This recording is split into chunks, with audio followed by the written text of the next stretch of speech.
Hola a todos, mi nombre es María del Carmen Sosa Sierra y como parte de una actividad de la profesora Claudia Mantilla de UNAP, quiero traer un breve comentario al poemario de Tomás Vargas Osorio, De Regreso de la Muerte, pero específicamente un poema que se llama La muerte es un país verde.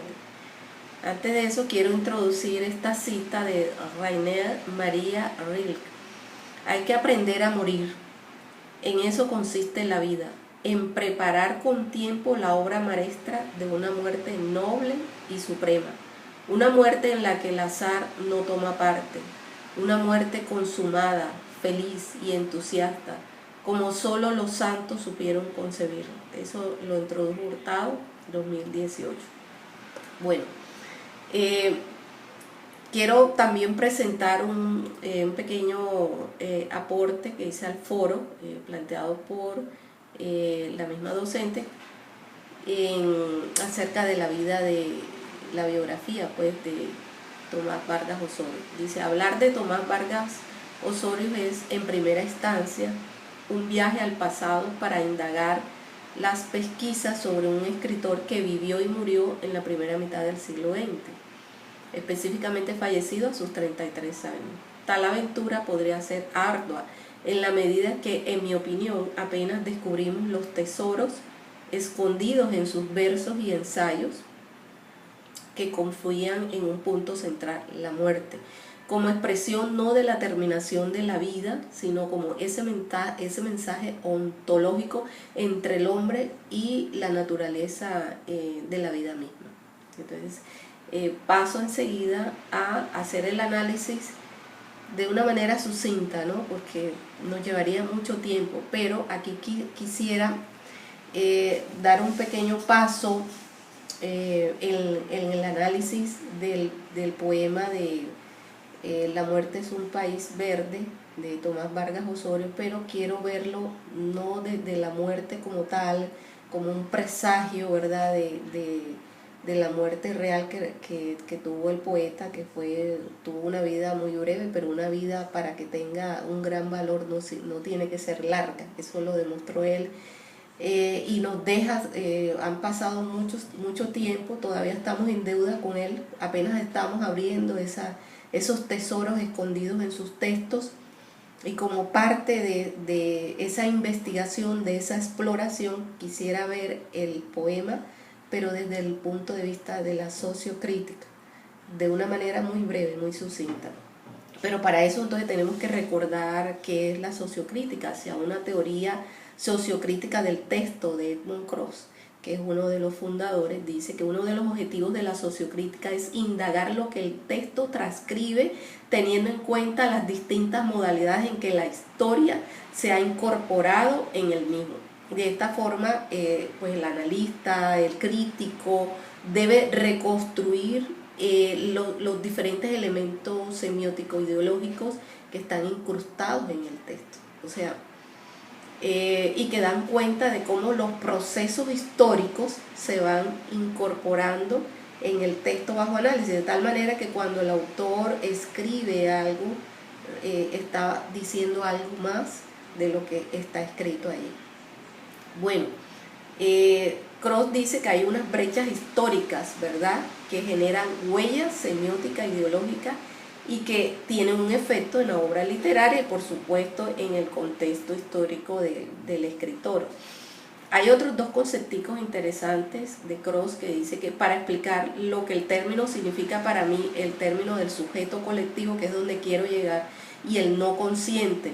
Él dice, significa para mí que estos dos conceptos provienen de Lucien Goldman, el sujeto transindividual, que es el sujeto colectivo, y el nivel del no consciente. Cada uno de nosotros pertenece en algún momento de la vida a una serie de sujetos colectivos, generación, familia, origen geográfico, profesión, etc. Pasamos por muchos de estos en el curso de nuestra existencia. Estos diversos sujetos colectivos, al pasar por ellos, nos ofrece sus valores sociales y visiones del mundo a través de sus discursos específicos. Yo le llamo a esto agentes de transformación, agentes de socialización. Ahora, lo no consciente es una creación del sujeto colectivo, es diferente del inconsciente freudiano realmente, por el hecho de que el inconsciente freudiano, recuerden que siempre estaba reprimido, había que liberarlo, ¿verdad? Por lo tanto, no necesita superar ninguna resistencia para volverse consciente. De hecho, al reproducir las prácticas sociales y discursivas de los sujetos colectivos, estamos diciendo mucho más de lo que sabemos o deseamos. Eso se aplica perfectamente al escritor. Generalmente estamos reproduciendo los valores sociales de diferentes sujetos colectivos, de tal manera que Tomás La muerte es un país verde y en todas estas poesías, incluso sus ensayos también, y cualquier escritor está bajo esta teoría crítica, realmente se está diciendo mucho más de lo que se sabe, de lo que se piensa. Es parte de un discurso articulado por las mismas prácticas sociales que dejan en el autor y en su vida misma. Entonces, ese es el espacio y el nivel del proceso genético de la sociocrítica. Bien, pero hay un concepto que es el que vamos a tratar, y es el idiosema de Krauss. En otro de sus artículos célebres sobre la sociocrítica, denominado Sociocrítica e Interdisciplinaridad, Krauss expone su teoría a nivel de dos conceptos interesantes e interrelacionados, y son la noción de la ideología subyacente dentro del texto y el concepto del idiosema. En este documento, el hispanista francés aclara que cuando propuso la noción de idiosema, en realidad su objetivo era tratar de hallar el tipo de mediación que interviene entre las estructuras sociales y las estructuras textuales. Esto significa que Krauss crea dentro de eso, yo pues es lo que considero, Krauss crea dentro de su caja de herramientas de análisis sociocrítico, pues es una anotación mía, que realmente está creando una verdadera estrategia de análisis que está prefigurado entre lo semiótico, ya dijimos, y lo discursivo. Esto quiere decir que el idiosema va a actuar como un articulador y un mediador de las prácticas sociales y las estructuras imperantes. ¿En dónde? En el texto, ¿sí? Y lo que el eje central de la revisión sociocrítica busca es la evidencia de esa ideología y de esos circuitos de comunicación cultural. Bueno, teniendo en cuenta ya todo eso, podemos ver que esa ideología se manifiesta como en el texto, se manifiesta en contradicciones. Y vamos a ver una contradicción. Por ejemplo, Rodríguez, en 2015, él dice, ¿cuál es la contradicción? Que tenemos la muerte es un país verde.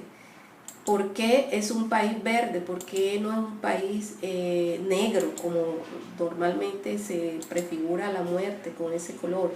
Si no, parece que fuera la muerte, fuera un país de primavera. Mira la descripción, la muerte es un país verde, este es el poema de Tomás, con un pájaro cantando en esa rama última que tiembla de azul frío. Hace frío en la suave pradera, gotas dulces y frescas de las móviles frondas del viento, de las nubes, del viento bajarán a calmar la fría sed de los huesos. La muerte es un país verde, y ríos hay rumorosos de ondas infinitas, y colinas y trinos, y uno estará solo, perfectamente solo, sin su corazón, sin su memoria. Ahí ya vemos que es un país muy especial, porque está cubierto de primavera, pero sin embargo esto está solo, ¿verdad?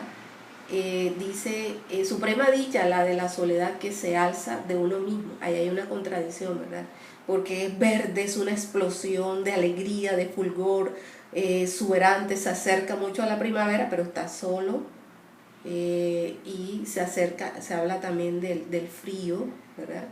Entonces son esas contradicciones. Ahora, me parece haber habitado hace mucho tiempo este país y esta suave pradera, pero ahora soy un hombre con corazón y memoria, y me acuerdo de todo. Entre nieblas, como un desterrado, recuerda el aire de la patria vagante. He de decir todo esto a los hombres, se ha de contar, yo creo que sí hay que contarlo, Tomás.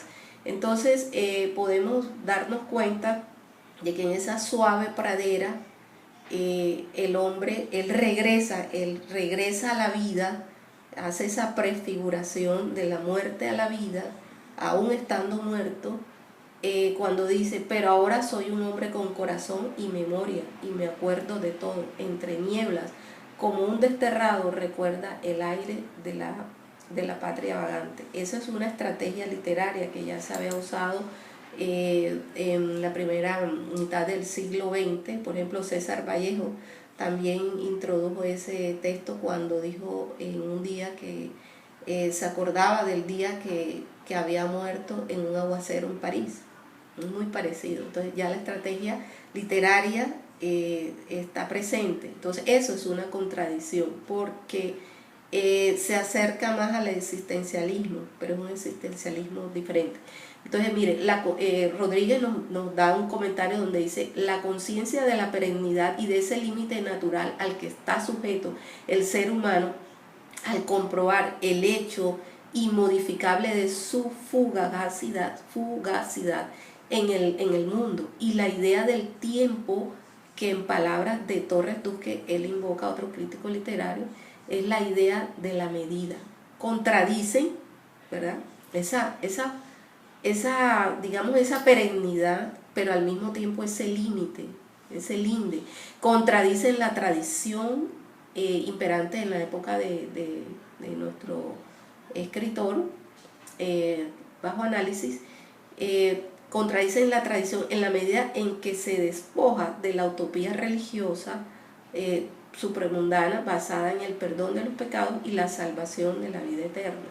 Con ello la visión del mundo propia del católico que orienta su vida en el más allá se pone en duda, puesto que ese más allá no existe y la muerte es una prueba de su inexistencia.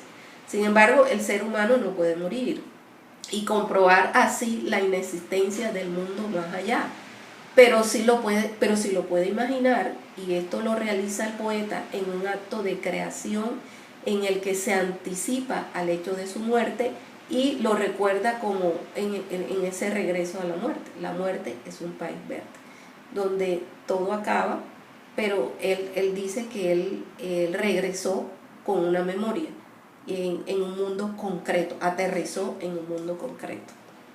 Entonces esa es una de nuestras primeras contradicciones que se notan en el texto. La muerte es un país verde, regresa con un hombre con memoria. Ahí hay una doctrina ideológica que se está asomando allí, es el existencialismo, pero no el existencialismo puro, pienso yo, porque él Tomás Vargas Osorio no rechaza la existencia de Dios. Lo vemos en el poema de El regreso de la muerte, donde dice que él veía cómo se acercaba el rostro de Dios.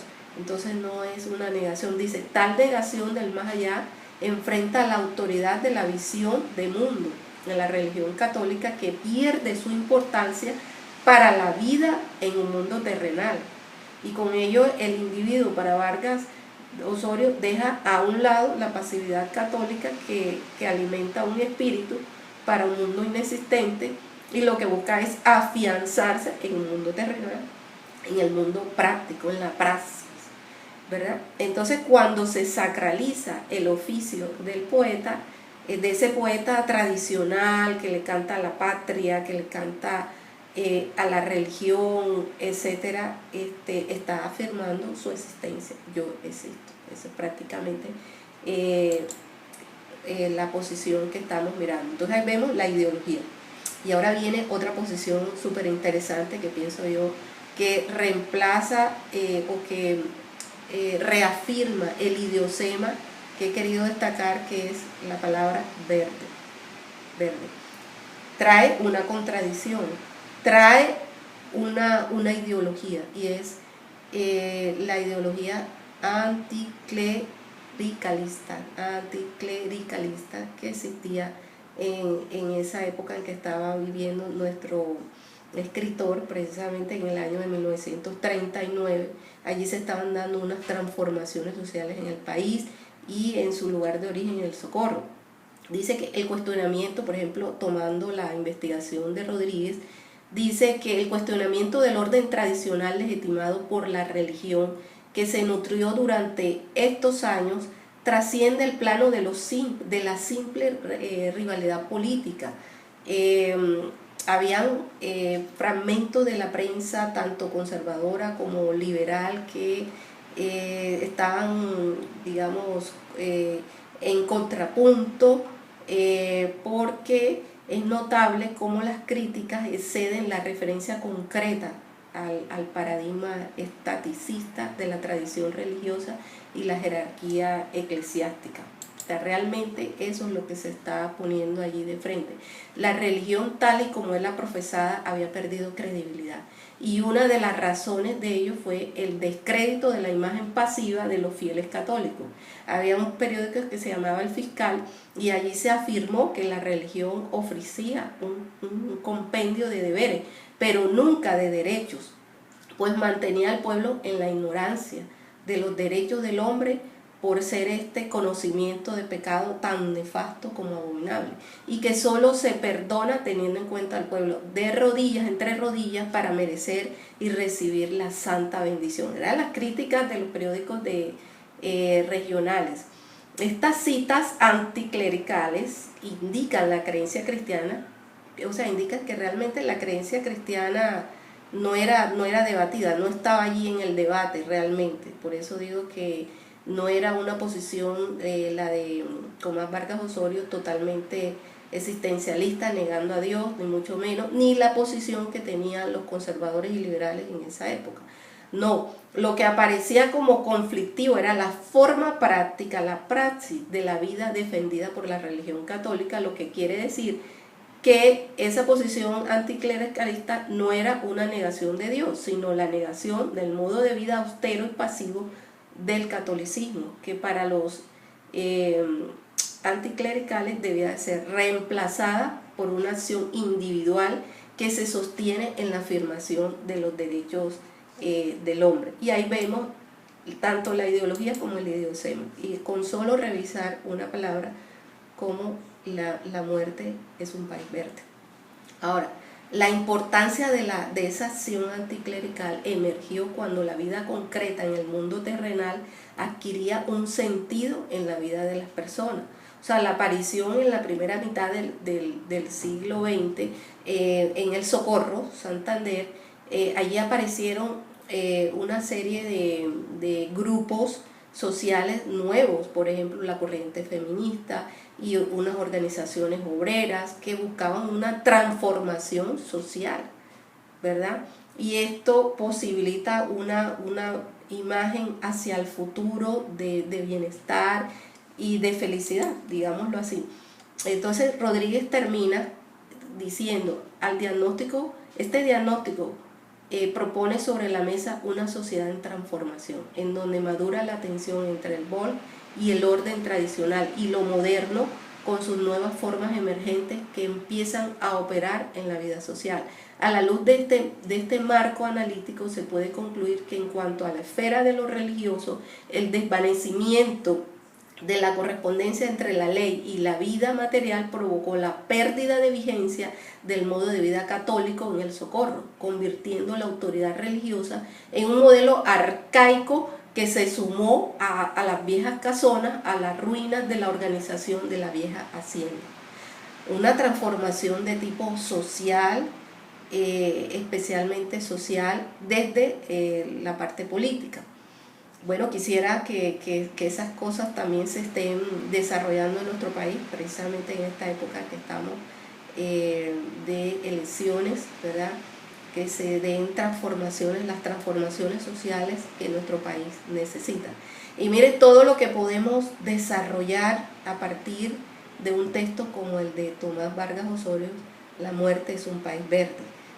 Es un tesoro maravilloso para los críticos, para los académicos, los investigadores de todas las líneas, entrar en la poesía, en los ensayos y en los textos de este autor, que puede decir tranquilamente que en verdad él no es un hombre sin memoria, porque estamos recordándolo gracias a estos textos que se han recuperado. Bueno, muchas gracias y espero verlos en una próxima oportunidad.